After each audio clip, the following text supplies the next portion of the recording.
नमस्कार मित्रांनो, आमचे नवनवीन व्हिडिओ पाहण्यासाठी आमच्या चॅनलला सबस्क्राइब करा व बेल आयकॉनला क्लिक करायला विसरू नका।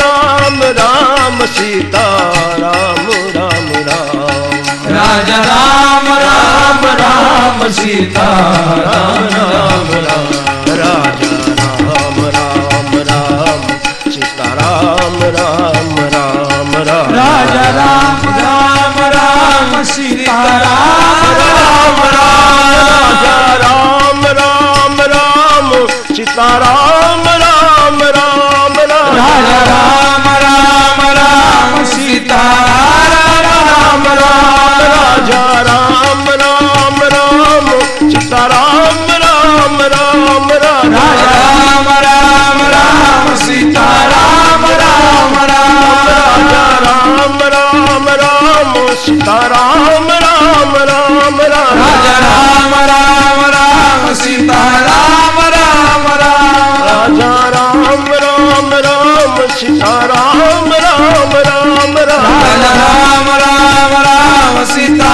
राम राम सीता राम राम राम सीता राम राम राजा राम राम राम राजा राम राम सीता राम राम राम सीता राम राम राजा राम राम राम राजा राम राम राम राम राम सीता राम राम राजा राम राम राम। स्वस्ति श्री गणेशाय नमः।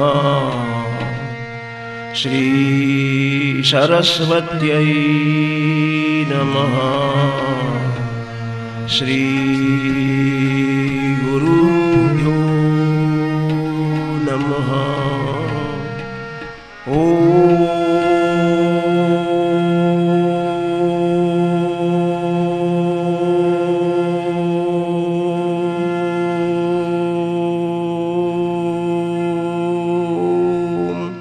नमो भगवते वासुदेवाय।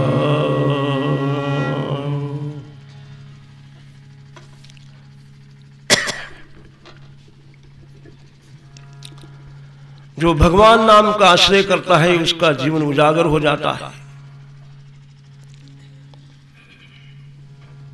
भगवान नाम में रुचि हो जाती है तो संसार की अरुचि हो जाती है। भगवान नाम स्मरण करने से मनुष्य का जीवन उजागर हो जाता है, वो प्रभु रूपता प्राप्त कर लेता है। राम ही सत्य है और राम ही सुंदर है। संसार सुंदर नहीं है, अधिष्ठान सुंदर होने के कारण संसार सुंदर लगता है। वास्तव संसार सुंदर नहीं। सुंदर मेरा ठाकुर है, मेरा प्रभु सुंदर है।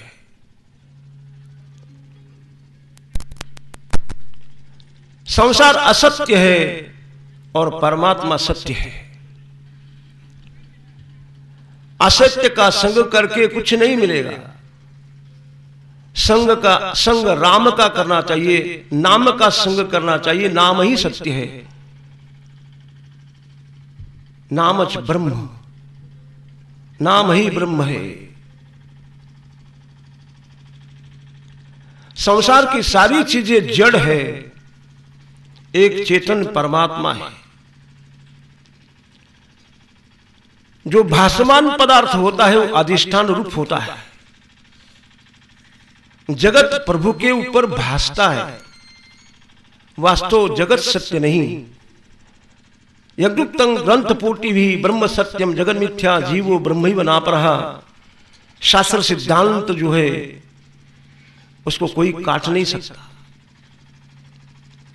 सिद्धांतिक विचार करने के लिए कथा सुनना है। रामायण में तत्व विचार है। समाज धर्म, राजधर्म, अपद धर्म, स्त्री धर्म, पुरुष धर्म, इन सब धर्मों का विचार रामायण में आपको दिखाई देगा। जिन्होंने धर्म का पालन किया है, धर्म रक्षित रक्षितः सुखार्था सर्वभूतानां मता सर्वा प्रवृत्तयः सुकंच न विना धर्मात् तस्मात् धर्मो परो भवेत्। धर्म भगवान की विभूति है, राम ही सत्य है, संसार मिथ्या है। विषयों का सुख हमें अच्छा लगता है, जिनको विषयों का सुख मीठा लगता है उनको बहुत दुख भोगना पड़ता है। सुख रूप एक परमात्मा है। वर्तमान भूत भविष्य ये तीनों काल में जिसका नाश नहीं होता उसको ही सत्य कहा जाता है। संसार की सब चीजें नाशिवंत है, असत्य है। सत्य केवल एक राम है। राम कथा मर्यादा पुरुषोत्तम की कथा है। नारायण ही निराकार होकर हमें बोध देता है। भक्तों के लिए भगवान परमात्मा निराकार हुए। हरि अनंत, हरि कथा अनंत। भगवान की कथाएं अनेक अनेक प्रकार की है। सारा संसार ही भगवान का ही रूप है। ज्ञान में एकत्व की सिद्धि करनी होती है और भक्ति में आने को में एक प्रभु देखना है। यही भक्ति और ज्ञान में अंतर है। सब चीजों में एक परमात्मा ही ऐसा जो है उसको ज्ञान कहा जाता है, और जो भक्ति शास्त्र में कहा जाता है कि भक्ति करते करते सब में प्रभु देखना, ऐसी दृष्टि निर्माण होना चाहिए। उसे ये ब्रह्म दृष्टि कहा जाता है। सर्वम खल्विदम ब्रह्मणे नानास्ति किंचन।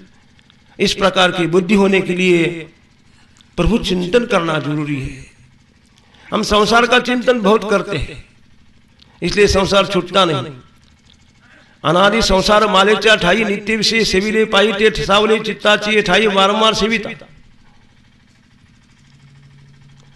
एक कुटुंब में पति पत्नी थे, दोनों मेरे तरफ आते थे दर्शन करने के लिए।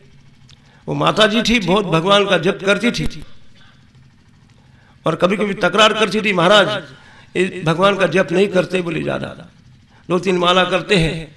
मैंने उनको पूछा, भाई क्यों ऐसा क्यों करते हो? पत्नी इतना जप करती है, तुम क्यों नहीं करते हो? उनका कापड़ दुकान का धंधा था, कपड़े का धंधा।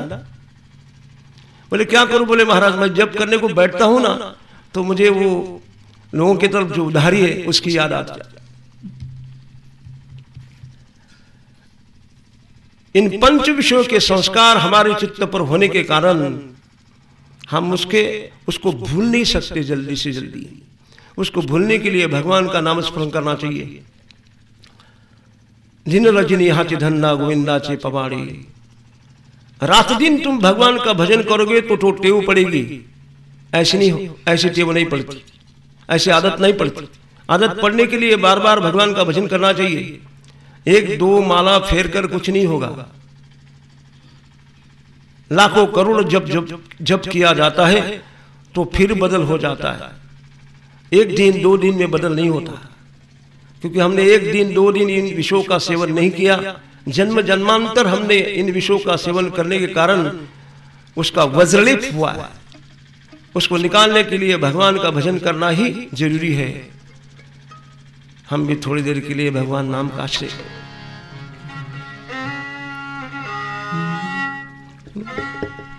कृष्ण शरणागतं कृष्ण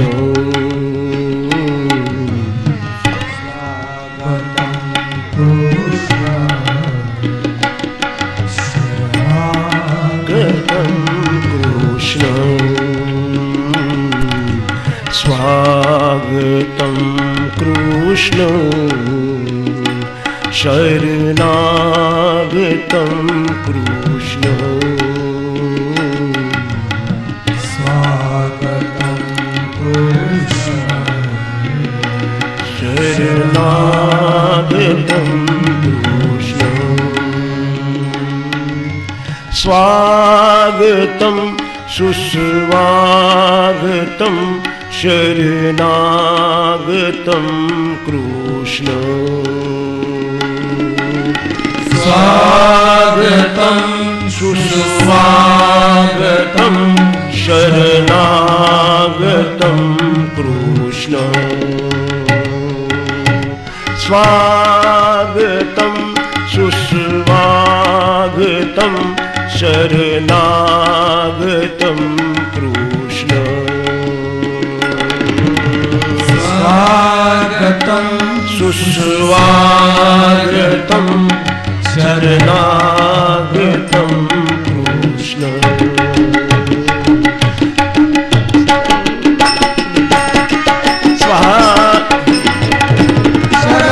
स्वागतम कृष्ण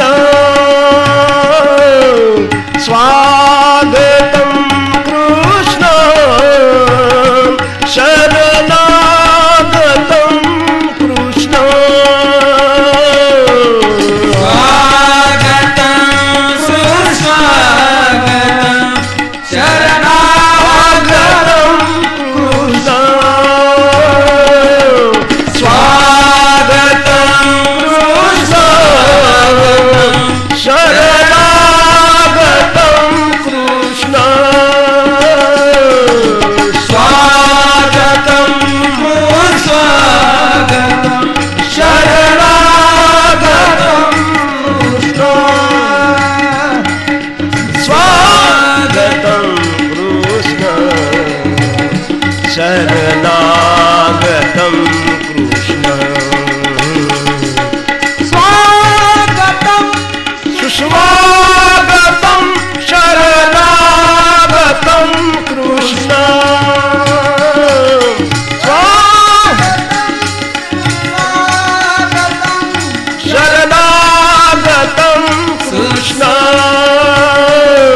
रामायणामध्ये असलेले जे कांड आहेत त्या कांडाचा काही विचार केला, रामायणामध्ये असलेल्या पात्रांचा आपण विचार केला आणि प्रभूचं प्राकट्य का झालं त्याची अनेक प्रकारची जी कारणं आहेत त्या कारणांचा आपल्याला विचार करायचा आहे.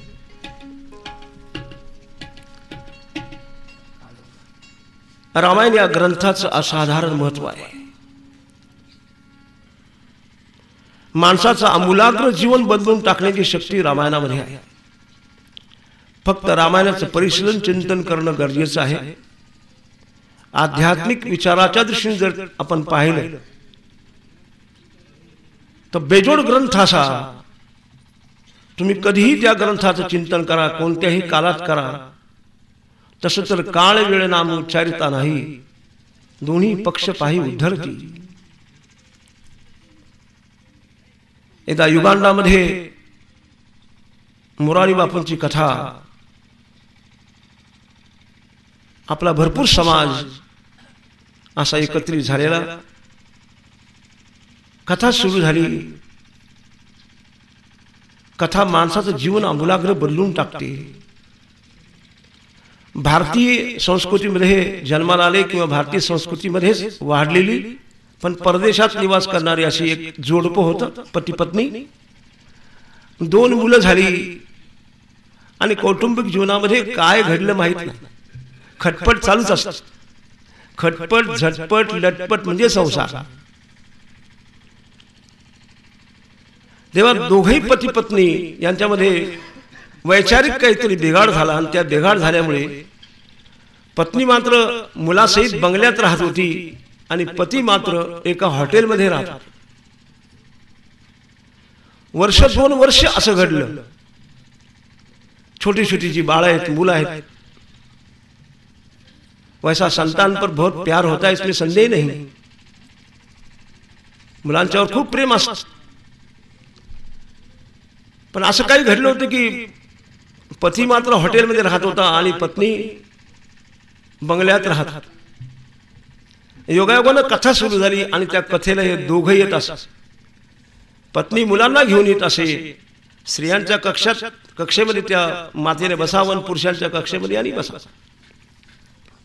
दररोज संध्याकाळी आरती होत असे. लहान लहान मुलांना असं वाटतं की आपले वडील आपल्याशी बोलावेत, जवळ यावेत. हा थोडा जरा निष्ठुर असल्यामुळे मुलांच्या जवळ जात नव्हता, पत्नीशी बोलत नव्हता, पाहत नव्हता.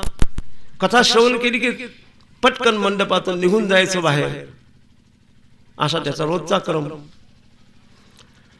कथा ऐकता ऐकता भरत चरित्रावर बापू बोलत होते.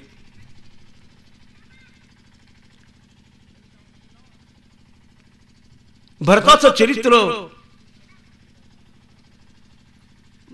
भरत प्रत्यक्ष रामाची प्रेममूर्ती आहे, लक्षात ठेवा. भाई हो तो भरत जैसा हो, पिता हो तो दशरथ जैसा हो, माता हो तो कौशल्या जैसी हो,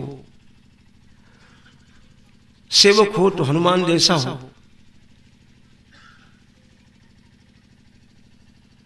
भरताचं चरित्र सांगत असताना सगळा समाज भावविभोर झालेला आहे आणि खरोखर भरताचं चरित्र तसंच आहे. त्यागात शांतिरनंतरम, मूर्तिमंत त्यागाची मूर्ती म्हणजे भरत. ऐश्वर्य प्राप्त असताना त्या ऐश्वर्याचा त्याग करणं ही सोपी गोष्ट नाही. सामान्य ऐश्वर्याचा सुद्धा मनुष्य त्याग करू शकत नाही.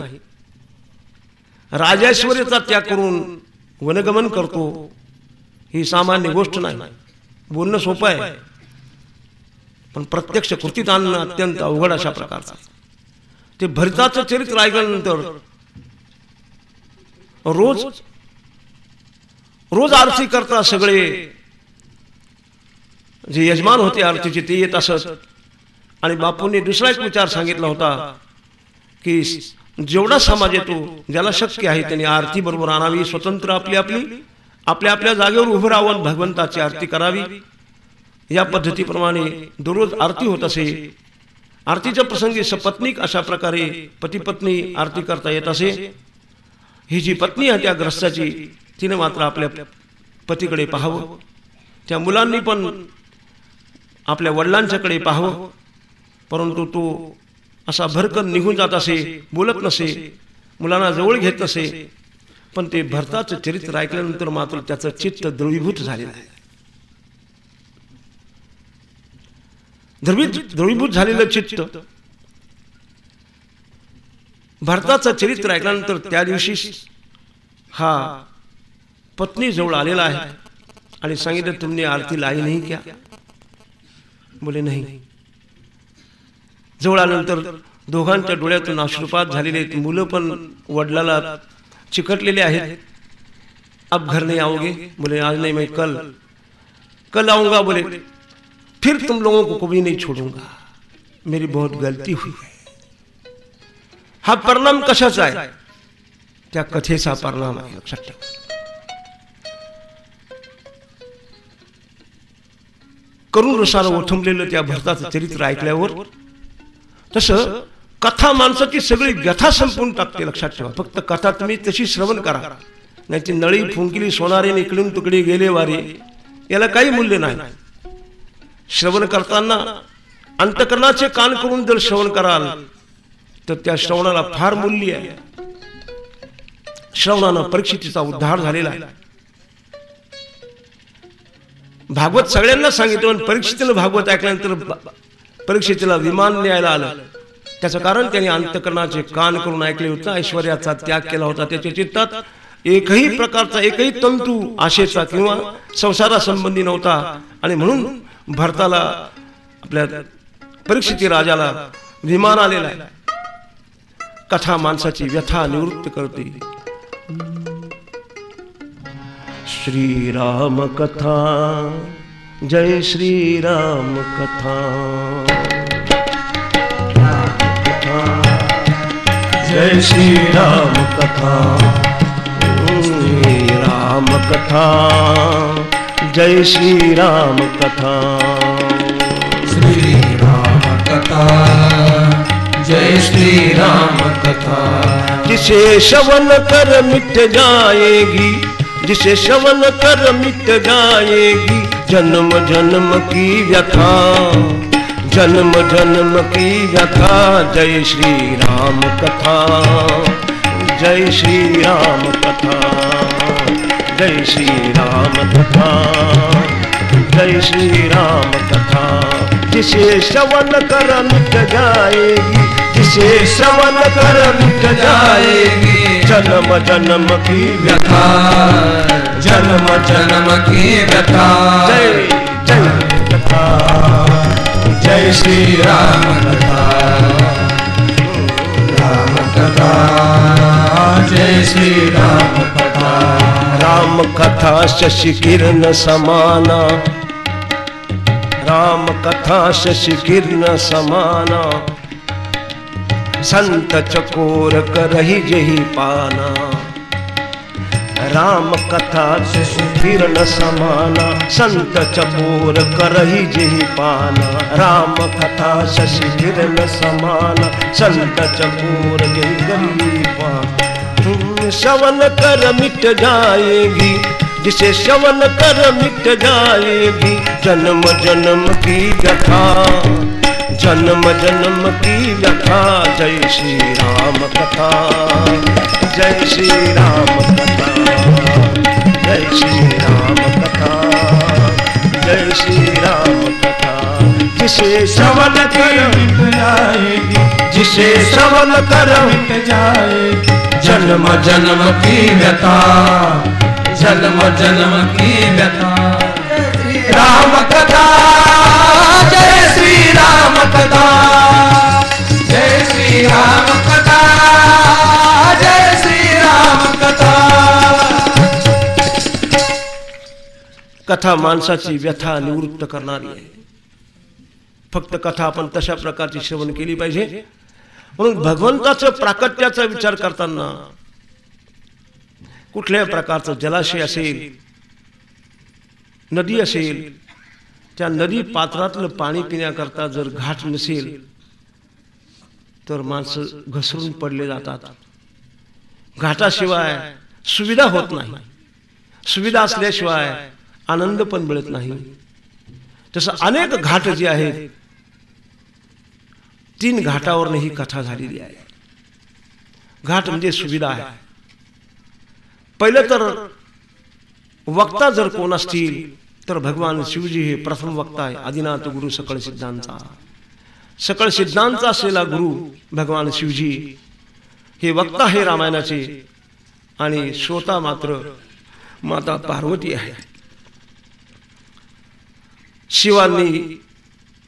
शिवजींनी माता पार्वतीला ही कथा सांगितली. प्रथम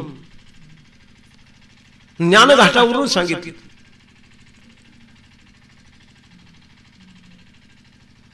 दुसरी कथा कर्मघाटावरून सांगितली गेली. तिसरी कथा रामाचं प्राकट्य सांगताना उपासना घाटावरून सांगितली. आणि तुळशीदास महाराजांनी ही कथा आपल्या मनाला सांगितली. 4 घाट. भगवान शिव आणि पार्वती यांचं दिव्य दाम्पत्य जीवन कैलास पर्वतावर. दोन्ही तपस्वी आहेत. भगवान शिवही तपस्वी आहेत आणि माता पार्वती देखील तपस्विनी आहे.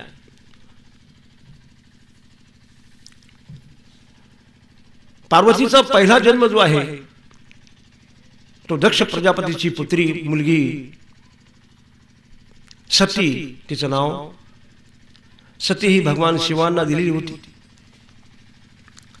दक्ष प्रजापती हा मुख्य प्रजापती झाला आणि अभिमानाने त्याला घेरलं.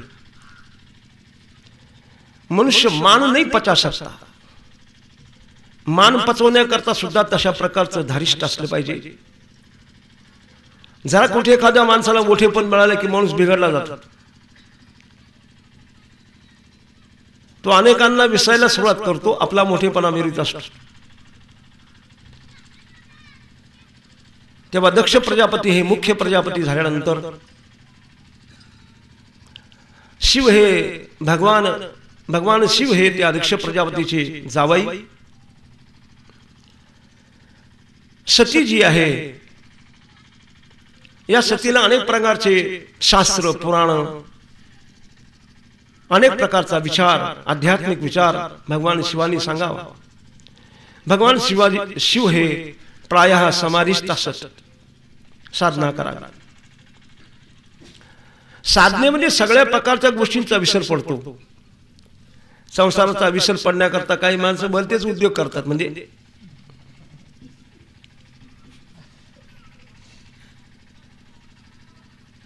एकाला विचार का हो तुम्ही असं करता म्हणले, एवढे शहाणे सुरती असून म्हणले महाराज या संसाराचा विसर पडावा म्हणून घेतो 2-2.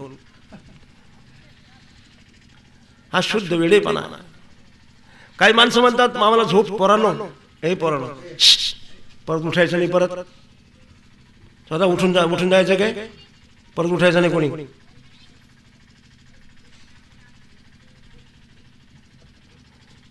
कोणतरी इथं लक्ष ठेव, त्या पोरांना उठून देते.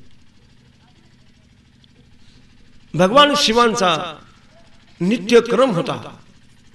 प्रभूचं चिंतन करणं, जप करणं, भगवंताची कथा करणं आणि समाधी ध्यान धारणा करणं, अशा प्रकारे रोजचा नियम.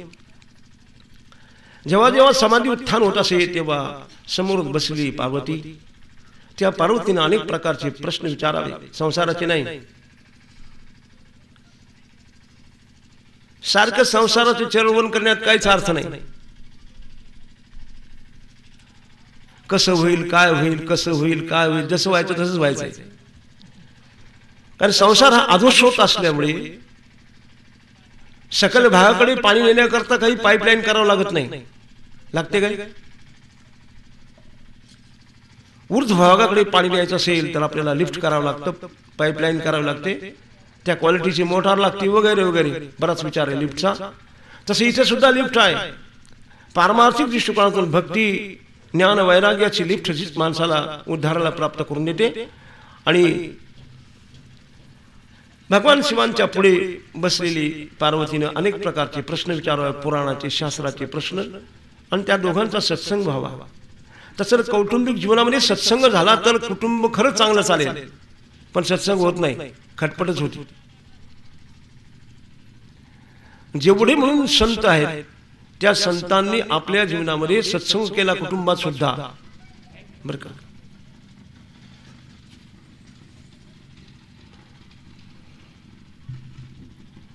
बिनु सत्संग विवेक न होई, बिनु सत्संग विवेक न होई, बिनु सत्संग विवेक न होई, बिनु सत्संग विवेक न होई, राम कृपा बिन सुलभ न सोई, राम कृपा बिन सुलभ न सोई, राम कृपा बिन सुलभ न सोई, राम कृपा बिन सुलभ न सोई. सत्संगाशिवाय विवेकच होत नाही. विवेक म्हणजे दोन पदार्थाचं पृथक्करण, दोन पदार्थ वेगळे करण्याची जी बुद्धी, असा विवेक सत्संगाशिवाय होत नाही. वाचन कराल,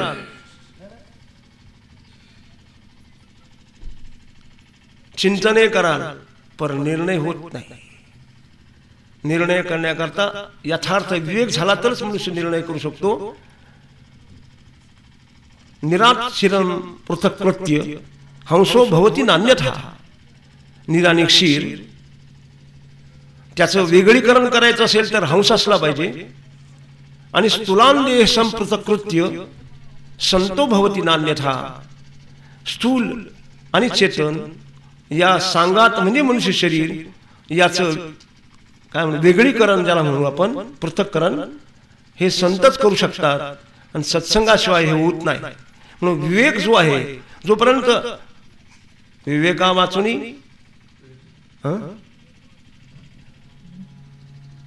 मला असं वाटलं मी आता कीर्तन करून विठ्ठल विठ्ठल भजन करणार.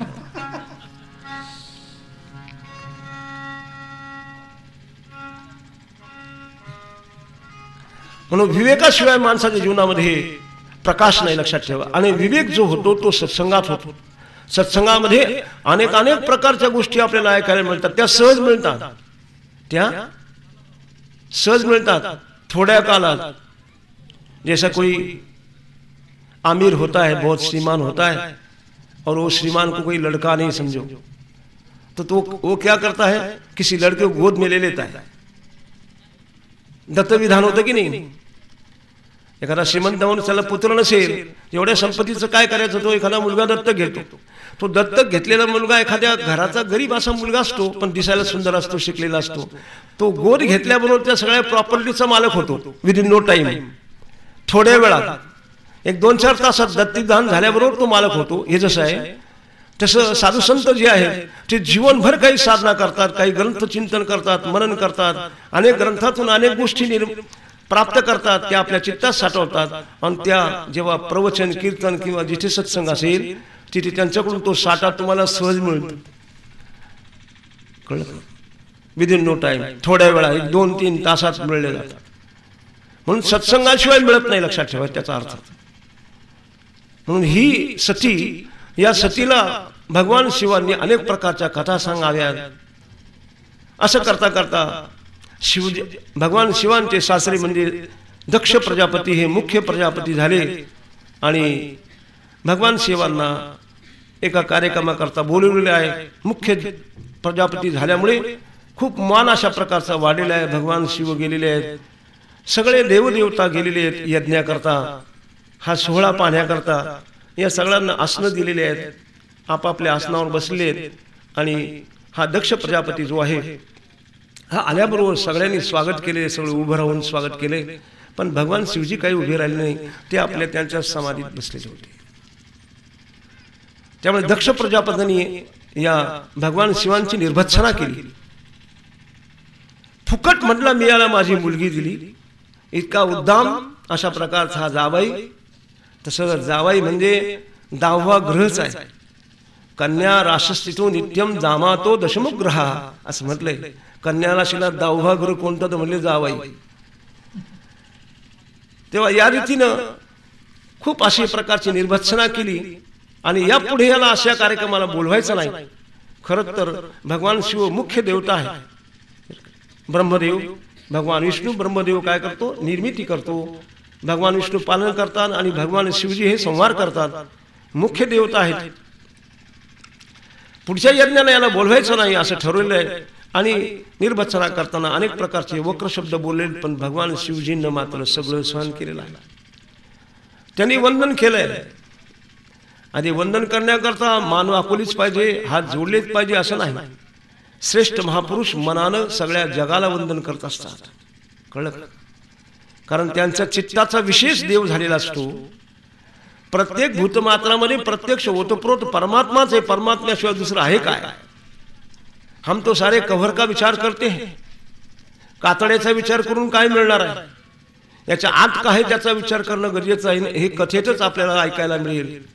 म्हणून हा जो विचार आहे हा विचार ज्याच्या चित्तामध्ये रोमरोमात भिनलेला आहे त्याला सगळं जगत परमात्मा रूप दिसत असतं.